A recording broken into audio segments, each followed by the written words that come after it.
안녕하세요. 오늘도 1000%를 준비하는 이상로의 텐텐백어입니다. 와우넷 이상로 파트너와 함께합니다. 안녕하세요. 네, 반갑습니다. 오늘 코스닥이 1% 넘게 빠지고 있습니다. 2차 전지가 하락한 영향이죠. 대형주들 좀 쉬어가는 가운데 설탕과 곡물, 로봇, 그리고 실적 잘 나온 셀트리온을 중심으로 바이오주에는 훈풍이 불고 있습니다. 오늘장 체크 포인트로 바로 확인하시죠.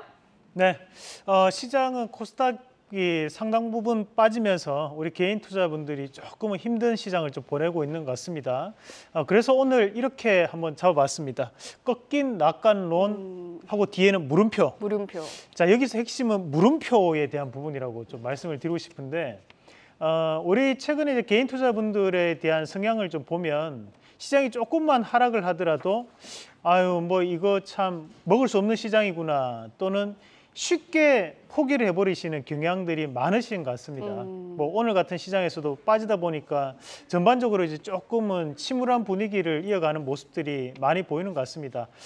사실 그럴 때마다 저도 이제 마음이 아프고, 다만 이제 시장이라는 것이 하루가 하락을 할 수는 있지만 실질적인 추세는 빠르게 변하지는 않는다는 말씀을 좀 먼저 드리고 싶고, 그렇다 보니까 현재는 꺾여 있는 낙관론처럼 보이지만 여전히 시장은 우상향이다라는 말씀을 먼저 드리고 싶습니다.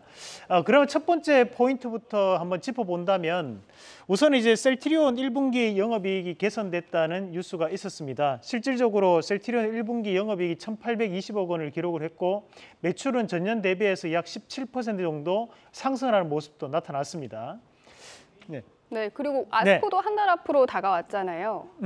네, 맞습니다. 아스코에 대한 부분, 우리가 이제 과거에 AACR 그리고 ASCO를 많이들 구분을 하실 수 있는데, AACR 같은 경우에는 우리가 임상학회라고 해서 임상 1상 정도까지에 대한 기술 이전에 대한 부분이 가장 많이 나오는 것이 AACR이라고 보시면 되고, 대신 ASCO 같은 경우에는 이제 우리가 임상 종량학회라고 합니다. 그러니까 이 종량이라는 것은 말 그대로 이제 2상 이후부터 2상, 3상 또는 이제 시판되기 전까지에 대한 과정을 우리가 종량이라고 표현을 하는 부분이고요. 그리고 이제 6월 달 같은 경우에는 6월 5일부터 8일까지 또 이루어지는 것이 바이오 컨퍼런스 행사가 또 있습니다. 이 바이오 컨퍼런스 같은 경우에는 현재 시장에 대한 주도하고 있는 임상에 대한 부분을 확인할 수 있는 과정들입니다.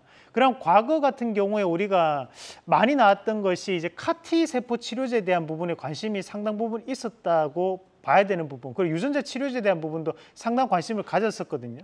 그런 의미에서 지금 6월 달까지는 우리가 계속적인 이런 임상 또는 이제 제약 바이오 관련된 기업들에 대한 변화 움직임들이 나타날 가능성이 높다라는 부분으로 해석을 할 필요가 있고, 거기에서 이제 시장 자체가 지금은 이제 불확실성이 좀 큰 시장이다 보니까 제약 바이오 섹터군 안에서도 일정이 확인된 종목군들 또는 셀트리온이라든지 또는 한미약품 같이 규모가 좀 큰 기업들에 대한 부분에서 매기세가 쏠리고 있다는 부분도 확인을 할 필요가 있을 것 같습니다.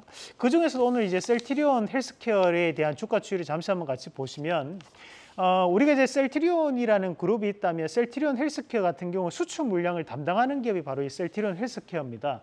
물론 이제 최근에 셀트리온 그룹주 관련해서 여러 가지 불미스러운 주가 외적인 일들이 많았지만, 결국에는 셀트리온이라는 기업이 현재는 낙폭 과대에 대한 부분도 현재 부각되는 부분으로 저는 판단합니다. 그런 과정에서 봤을 때 우리가 아무런 제약 바이오 기업들에 대해서 투자를 하지 마시고 오히려 이제 대형주 위주에 대한 좀 더 안정적인 종목군 위주로 매매를 하시면 어떨까라는 말씀도 함께 드리도록 하겠습니다. 네, 좋습니다. 그다음 체크 포인트 살펴보죠. 네, 두 번째는 이제 LNG에 대한 도매 시장에 대한 부분 자체에서 개선 방안을 정부에서 발표를 했습니다. 그러면서 지금 현재 전력 설비에 대한 부분에서도 56조가 든다는 얘기가 나오면서 전력 설비 관련된 기업들 또는 이제 LNG 관련된 기업들에 대한 강한 상승세가 오늘 시장에서 동반되는 그런 모습들이 나타나고 있습니다. 최근 들어서 이제 잠잠했던 부분이 바로 이런 LNG 관련된 기업들이었습니다. 우리가 최근에 대성에너지라든지 또는 이제 GSE 같은 기업들이 이 LNG 가격 관련해서 가장 큰 영향을 받는 기업이라고 보실 수 있는데, 주가가 꾸준하게 하락을 해오던 과정 안에서 지금 정부에 대한 발표로 인해 가지고 다시 한번 더 강하게 반등 양상을 좀 보이는 그런 모습들이고, 우리가 이제 전력 설비 관련된 기업들도 한번 눈여겨 보실 필요가 있을 것 같습니다. 그러면 이제 전력 설비 관련해서 우리가 말씀드렸던 기업은 이제 일진전기라는 기업을 한번 관심 있게 지켜보면서 말씀을 드렸었는데, 최근 들어서 강한 상세를 보이고 난 다음에 전일 같은 경우에도 차익 매물이 일부 좀 나타나는 모습들이었습니다. 다만 이런 전력 설비 관련된 기업들이 강한 움직임들을 원래 시장에서는 보이지 않습니다. 하지만 최근 들어서 수급이 계속적으로 유입되고 있다는 것은 그만큼 업황적인 부분 자체에서에 대한 변화가 이루어지고 있다는 부분으로 해석할 필요가 있습니다.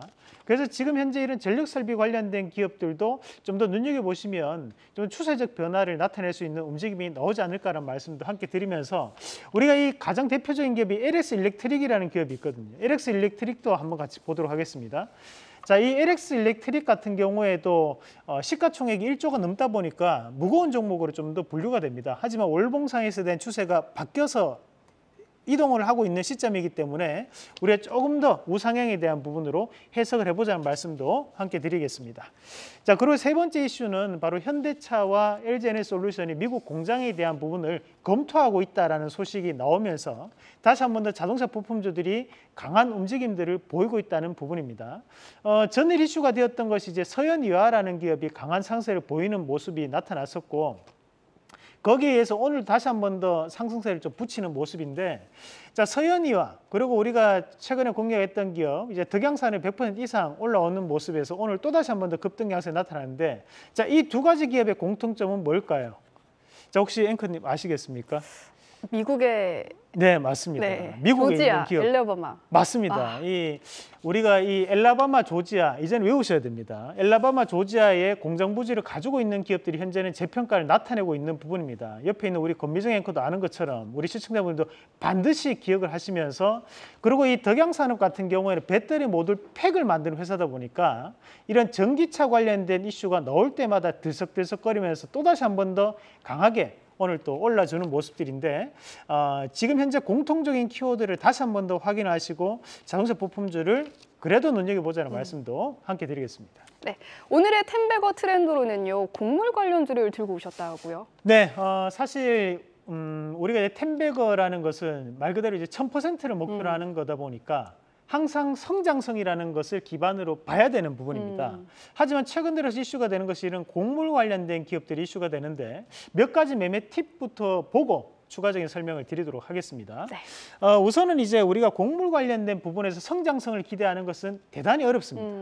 사실 우리가 뭐 갑작스럽게 슈퍼 옥수수가 나와가지고 시판돼가지고 엄청 많이 팔린다, 그런 부분은 어렵다 봐야 되겠죠. 그러면 이제 우리가 이런 곡물 관련된 부분에서 가장 중요한 것은 국제 곡물 가격이 어떻게 형성되고 있는지가 가장 중요한 부분이 될 수 있고, 자, 두 번째는 이제 수요와 공급의 원칙에서 크게 벗어나지 않는다는 겁니다. 수요가 늘어나거나 수요가 줄거나 또는 공급이 줄거나 공급이 늘어나거나에 따라서 가격적인 부분이 형성된다는 부분으로 참고할 필요가 있고, 마찬가지로 우리는 대부분에 대한 곡물들을 수입을 많이 해오다 보니까 실질적으로 곡물 가격이 오른다고 해서 기업에 대한 실적이 갑작스럽게 증가한다거나 감소하는 부분 자체는 보이지 않습니다. 실적에 대한 부분도 별개로 움직인다는 부분도 참고를 하시고요. 그리고 이제 또 한 가지 변수가 등장할 수 있는 것이 바로 이 체감 물가에 대한 부분인데, 체감 물가 상승률이 상승하면 당연히 음식료 가격에 대한 부분도 변화가 생기게 됩니다. 그래서 이런 물가 상승률까지도 변수로 반드시 체크해 보자는 말씀도 함께 드리면서 관련된 기업들 한번 체크해 보도록 하겠습니다. 우선은 최근 들어서 가장 이슈가 되는 것이 밀, 대두, 옥수수 관련된 기업들이 상승 랠리를 많이들 펼쳤습니다. 우리가 이제 밀이라고 하면 잘 못 찾습니다. 이제 소맥이라고 보시면 되는데, 밀을 생산하는 기업은 우리나라에 딱 8군데 회원사가 정해져 있습니다. 그렇다 보니까 이 8개 이상은 다 거짓말이라고 생각하시면 됩니다. 8개 제분협회에 등록되어 있는 회원사가 따로 있습니다. 그 8개 업체가 여기 있는 6개 업체와 나머지 하나는 상장이 되지 않은 업체가 한 군데가 있습니다. 그래서 현재 직접적으로 밀 관련된 부분 자체에 영향을 받는 기업은 이 6가지에 대한 기업이라고 보시면 되겠고, 그렇다 보니까 이런 밀은 우크라이나가 전 세계 수출권 5위, 그리고 러시아가 1위를 차지하고 있을 정도로 밀 관련주와 직접적인 관련이 있는 부분이라고 참고를 하시면 되겠고요. 이 대두 옥수수가 중요한 이유는 이 대두 옥수수로 사료를 만들어냅니다. 정확하게 말씀드리면 이제 옥수수 안에 있는 전분을 통해서 사료를 만드는 작업을 거치게 되는데, 그렇다 보니까 이 대두 옥수수에 대한 부분 자체가 이슈가 되면 이런 사료 관련주 그리고 우리가 대두 관련주들이 함께 움직이게 되고요. 여기서 키워드 하나를 더 말씀드린다면 대두를 가장 많이 수입하는 국가는 중국입니다. 그리고 대두를 가장 많이 수출하는 국가는 미국이기 때문에 미중 갈등이 확산될수록 이런 대두 옥수수 관련된 기업들도 함께 움직인다는 것도 참고하시면 되겠습니다. 다음 그림도 한번 같이 보도록 하겠습니다. 자, 최근에 이제 직접적인 상승이 나오고 있는 것이 바로 이 설탕 관련된 기업들입니다. 실질적으로 설탕 관련 가격이 현재 2010년도에 대한 고점을 돌파를 하고 있는 그런 과정이다 보니까 가격적인 부분에서에 대한 큰 변화가 나타나고 있는데, 우리가 음식 같은 경우에도 설탕이 안 들어가는 음식을 찾기가 대단히 힘들 정도로 이 설탕은 밀접한 관련을 가질 수밖에 없습니다. 그러나 이 설탕 관련해서 직접적으로 국내에서 1953년도에 처음으로 국산화를 성공했던 기업이 이제 우리가 CJ 제일제당에 보시면 되고, 강한 모습 보이는 건 대한제당이라고 보시면 되고요. 사카린, 이 우리가 설탕의 대체제죠. 경인량에 생산한다고 생각하시면 되겠습니다. 자, 그리고 이제 커피 중요합니다. 커피가 최근 들어서 변화가 나타나고 있으니까 커피 체크를 해보시면 되겠고요. 음식료는 설탕 가격이 오르면 함께 오르는 부분이 이제 음식료이기 때문에 음식료 관련주도 반드시 확인해 보시면 되겠습니다. 네, 오늘장 원픽 바로 공개해 주시죠. 이 중에서 우리가 기업 한번 골라보면 보라티알 말씀드리도록 하겠습니다. 좀 생소하네요. 네, 보라티알 같은 경우에는 음식료에 대한 원자재를 해외에서 수입을 하는 구조를 가지게 되는데, 최근 들어서 급등하고 있는 것 중에 하나가 또 올리브 가격이 또 급등을 하고 있습니다. 이 올리브를 수입하는 업체가 또 보라티알인데요. 또 한 가지는 여러분들이 흔히들 많이 마시는 메가커피 브랜드에 대한 회사가 엔하우스라는 기업인데, 이 엔하우스에 대한 담보로 2,600주를 보유하고 있는 기업이 또 보라티알입니다. 총 주식 수는 8,600주입니다. 그렇기 때문에 지금 현재 이 보라티알 같은 경우에는 매출과 영업이익에 대한 개선이 나타나고 있는 시점에서 충분히 지금 현재는 변화 과정이 나타날 수 있다고 보고 보라티알 말씀드리면서 1차적인 목표가는 상단에 대한 14,000원대, 그리고 손절가는 9,100원 제시해드리도록 하겠습니다. 네, 오늘의 원픽은 보라티알입니다. 지금까지 이상로의 텐텐베거였습니다. 말씀 감사합니다. 네.